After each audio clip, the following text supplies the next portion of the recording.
Bonsoir, bonsoir à toutes et tous. Quelle joie de vous retrouver. Nous sommes déjà à la fin pratiquement du mois de janvier et c'est la finale avec 3 candidates très très fortes. Si vous les avez suivies tout ce mois, elles sont là, elles attendent de commencer dans la foi et la bonne humeur. Sans plus attendre, passons à la première manche.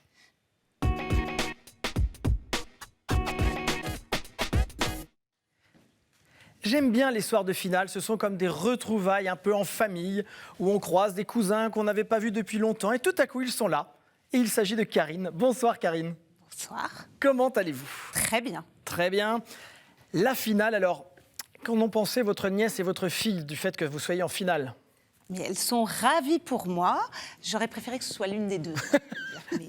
Bon, vous les représentez toutes les deux. Voilà. Ce sera si vous gagnez, ce sera un succès familial. Alors rappelez-nous, vous êtes artiste peintre. Voilà. Et vous, avec un travail un peu spécial en ce moment qui est lié aussi à la Bible. Oui, sur un passage d'Isaïe sur la paix, sur voilà, un passage de... Très bien. Donc quand ce sera prêt, vous exposerez, mais ça c'est plutôt pour le printemps? On verra. On verra. Ça peut être assez long, là. Je n'avance pas du tout aussi vite que je le souhaiterais. D'accord, vous avez plein d'occupations.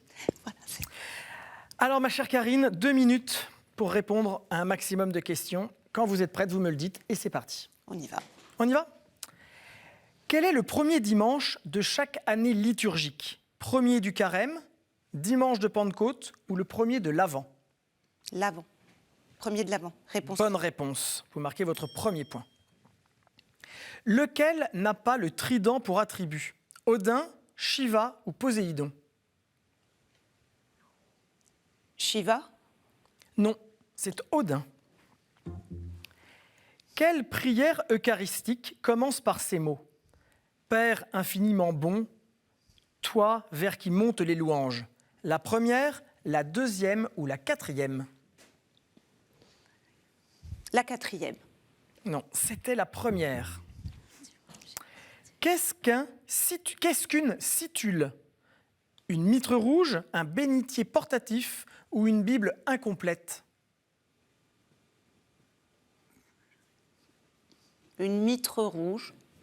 Non, c'est un bénitier portatif qu'on appelle une situle. Je connais.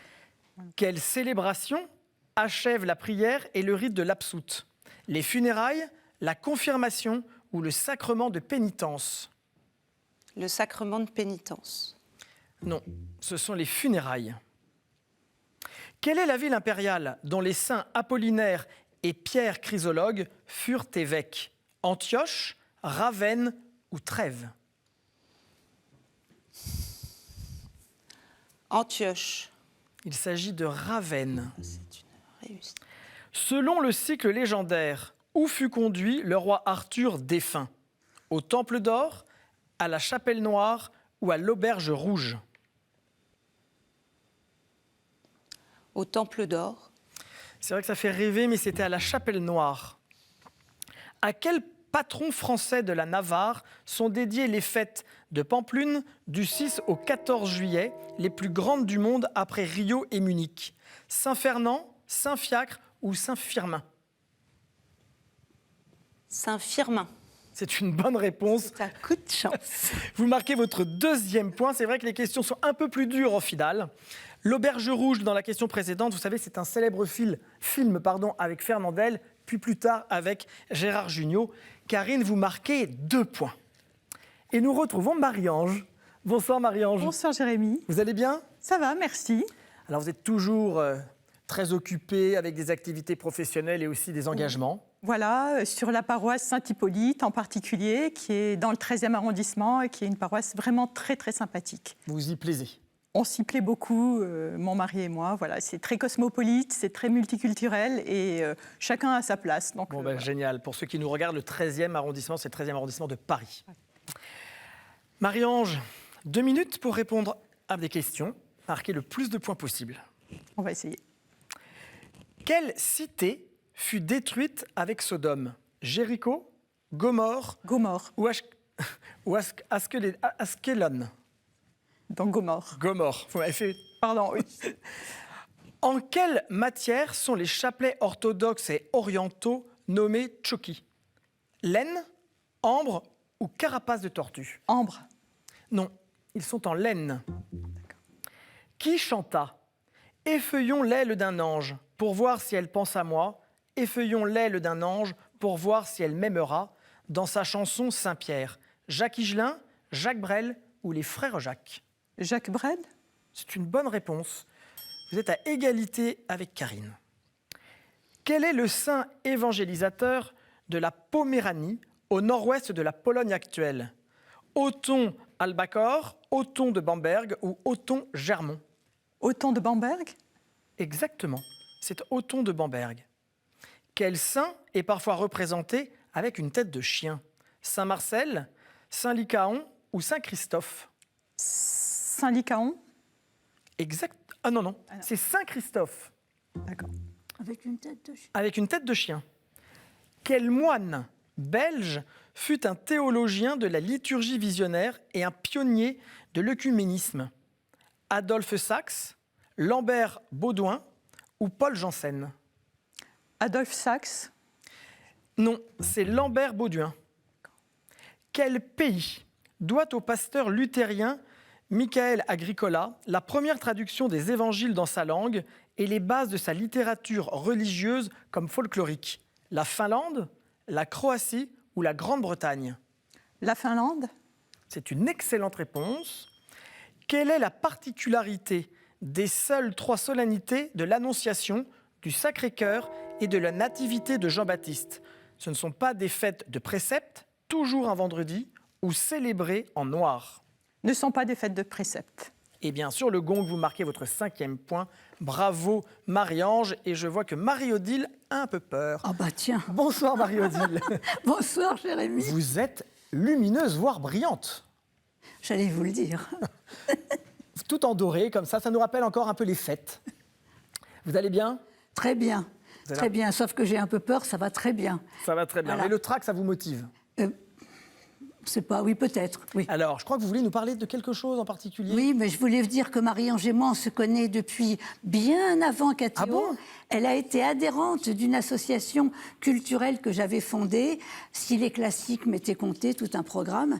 Et c'est comme ça que nous nous sommes connus en Comme quoi, Cathéo? 2020.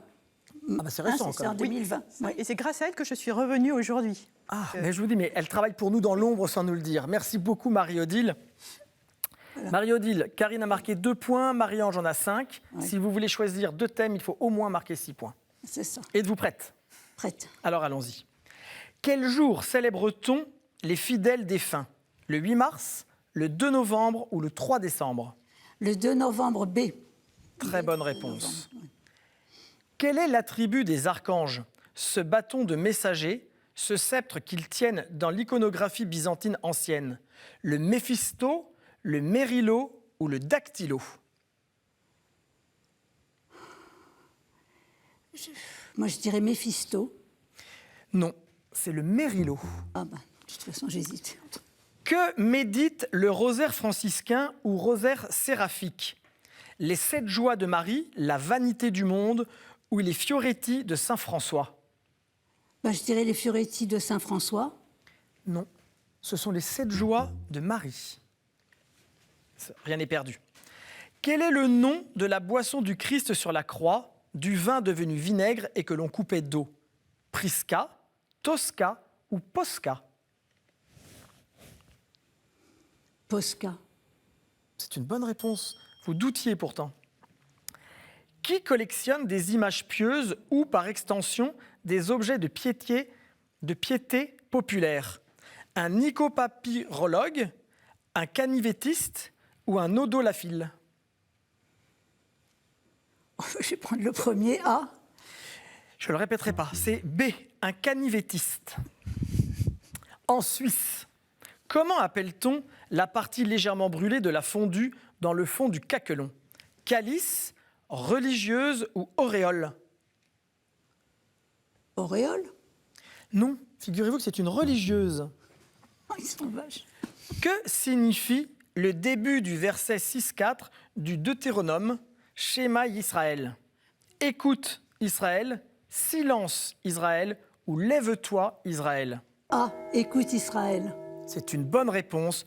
Vous marquez 3 points. Vous devancez Karine d'1 point et ça vous permettra de choisir un des 3 thèmes dans la manche 2, qui est tout de suite.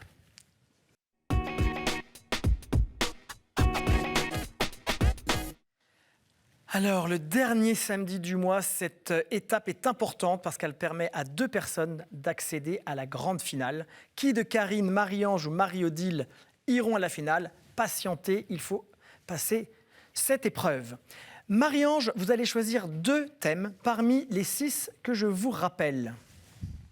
Saints et témoins de la foi, Bible, l'Église et son histoire, liturgie, sacrements et prières, art, culture et foi, ou alors questions providentielles. Marie-Ange, je vous écoute. Alors, Bible et puis l'Église et son histoire. Bible et l'Église et son histoire. Marie-Odile. Saints et témoins de la foi. Saints et témoins de la foi. Nous avons les thèmes. Nous mettons vos compteurs à 0 à toutes les 3. Je vous souhaite bonne chance. L'heure est grave. Bible.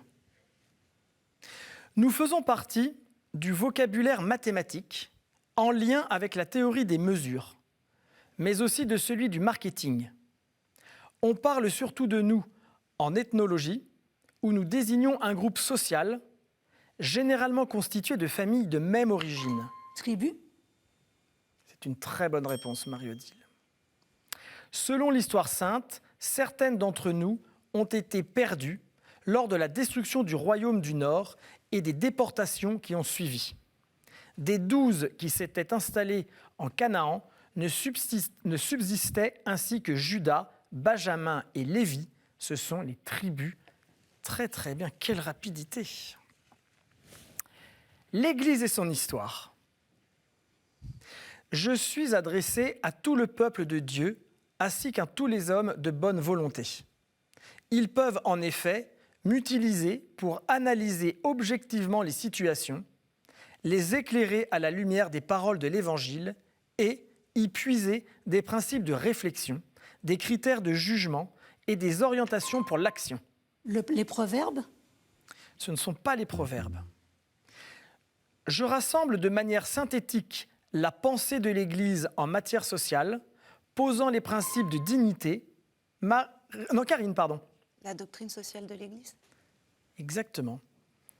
Il s'agit de la doctrine... Ah, il faudrait préciser un peu. Quel est le nom de l'ouvrage, Karine? Je ne sais pas. Tant pis, ce n'est pas ça, ce n'est pas exactement la bonne réponse. Demandé par Jean-Paul II, j'ai été édité en 2005 par le Conseil pontifical Justice et Paix et présenté Le compendium de la doctrine sociale de l'Église par le cardinal Martino, son président. C'est Marie-Ange qui remporte ce point. Elle était plus précise. Karine, je suis vraiment désolée. Mais elle m'a ouvert un peu la route. Hein, quand même. Ça fait partie du jeu. J'en suis ravie, très bien. Saints et témoins de la foi. J'ai fondé des maisons de convalescence, un institut pour les malades mentaux, une école pour les pauvres. Mon souci d'éducation et de prédication a fait de moi une des figures associées au Concile de Trente. Je suis patron de Rome, après avoir rallié mes supérieurs et ma ville à mon enthousiasme, à mon imagination. Saint Philippe Néri. Je suis Philippe Néri, à mon imagination pastorale et à la joie dont je suis le saint. J'ai fondé la congrégation de l'Oratoire, dont fit partie un jour John Henry Newman. Je porte le prénom grec de l'un des apôtres. Je suis Philippe Néri. Marie-Odile, elle laisse pas sa place. 2 pour Marie-Odile, Marie-Ange 1. Et je suis sûr que Karine, vous allez ouvrir votre score. Question relative à la Bible. Je suis une expression biblique employée par le prophète Daniel et qui sera reprise par Jésus. Fils de l'homme. C'est incollable. Fils de l'homme. Bravo Marie-Odile. Je suis devenu un titre messianique car la vision de Daniel annonce que je viendrai sur les nuées du ciel et que me sera donnée souveraineté, gloire et règne, que mon empire ne passera pas. C'est l'un des plus beaux titres du Christ qui indique à la fois sa participation à notre nature humaine et à la paternité de Dieu. Je suis fils de l'homme. L'Église et son histoire. Je suis un mouvement religieux regroupant des doctrines variées du bassin méditerranéen et du Moyen-Orient. J'ai connu mon apogée au cours du IIe siècle. Je me caractérise généralement par la croyance que les hommes sont des âmes divines emprisonnées dans un monde matériel créé par un Dieu mauvais ou imparfait appelé le démiurge. Le manichéisme? Non, c'est pas ça. Ce n'est pas le manichéisme. Le démiurge peut être considéré comme une incarnation du mal ou comme un Dieu bon mais imparfait. Il existe aux côtés d'un autre être suprême, plus éloigné, dont la connaissance est difficile et qui incarne le bien. L'arianisme? Ce n'est pas l'arianisme. Marie-Odile, afin de se libérer du monde matériel inférieur, l'homme a besoin de la connaissance spirituelle ésotérique disponible à travers l'expérience. Les gnostiques? Comment? Les gnostiques? C'est une bonne réponse. Je fus qualifié d'hérésie par les pères de l'Église, et notamment par Irénée de Lyon, dans sa dénonciation et réfutation nommée « Contre les hérésies », où il réfute Basilide, Valentin et Marcion, le gnosticisme ou le gnose. Je cherchais martianiste et Le gnose, c'est le gnose, gnostique. pardon. Bravo. La gnose. Marie-Odile, vous marquez votre 4e point. Marie-Ange, 1 point. Malheureusement, Karine, ce n'était pas pour cette finale, mais vous reviendrez nous voir.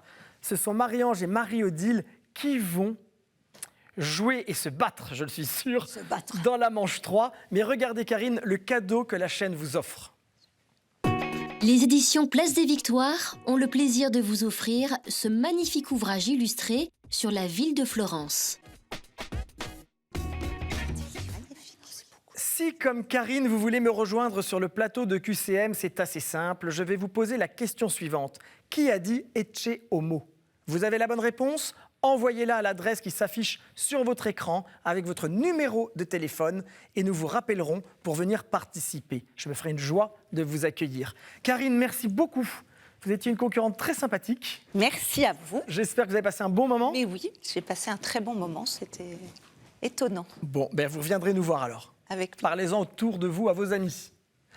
Marie-Ange, Marie-Odile, alors là, l'heure est grave. C'est maintenant. Elles vont se préparer pour la grande finale du mois de janvier.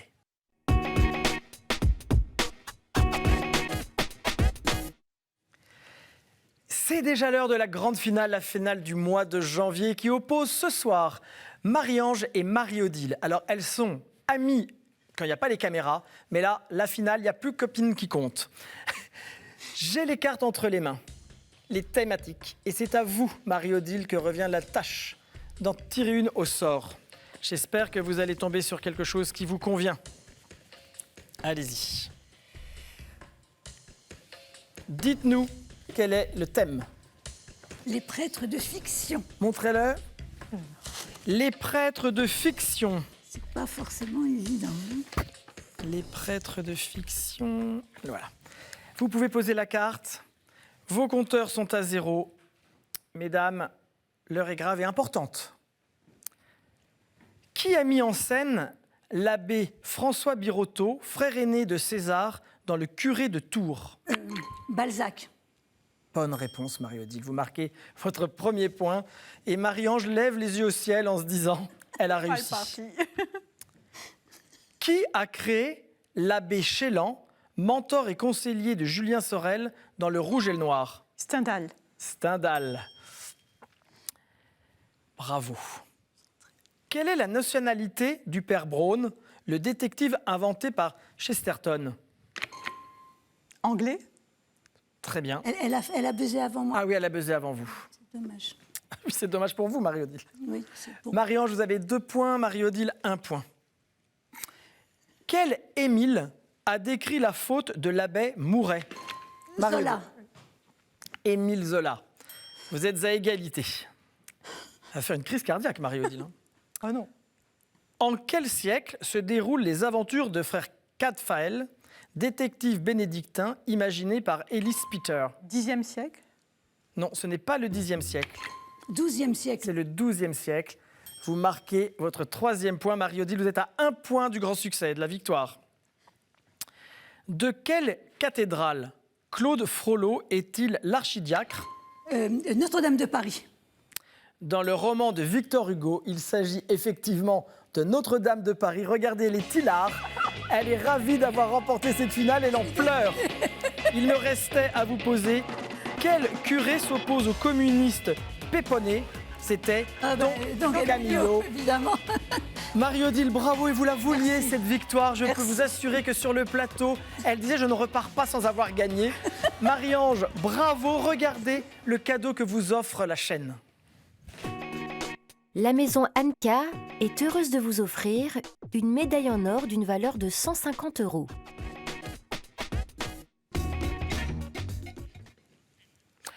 Êtes-vous heureuse de repartir avec cette médaille? Mais absolument, je vais avoir probablement une nouvelle filleule, donc... Ah, c'est bien. Ben voilà, vous pourrez dire, je t'offre cette médaille que j'ai moi-même eue par KTO, parce que j'ai beaucoup travaillé. Vous avez quand même été jusqu'à la finale du mois de janvier, contre Marie-Odile, qui, on doit le dire, Imbattable. est imbattable. Elle en a un point de côté. Je vous raconte tous les petits cancans du plateau. Merci beaucoup, Marie-Ange. Merci à vous. Est-ce que je vous laisse passer un message? Eh bien, je voudrais saluer d'abord mon mari, Jean-Charles, qui m'avait fait la joie d'être là pour la première manche. Et je salue aussi Marilyn, si elle me regarde, parce que la dernière fois, c'est une collègue de bureau qui m'avait fait la joie de me dire « Ah bah tiens, je vous ai vu sur KTO ». Donc voilà, si... Alors, eh bien moi, j'ai été ravi de passer ce mois de janvier avec vous, avec de brillants candidats. Je compte sur les nouveaux qui seront là la semaine prochaine pour un nouveau QCM. Je vous souhaite à tous une très bonne semaine et puis un bon samedi et un bon dimanche. Prenez soin de vous, prenez soin des autres et on se retrouve la semaine prochaine. Au revoir.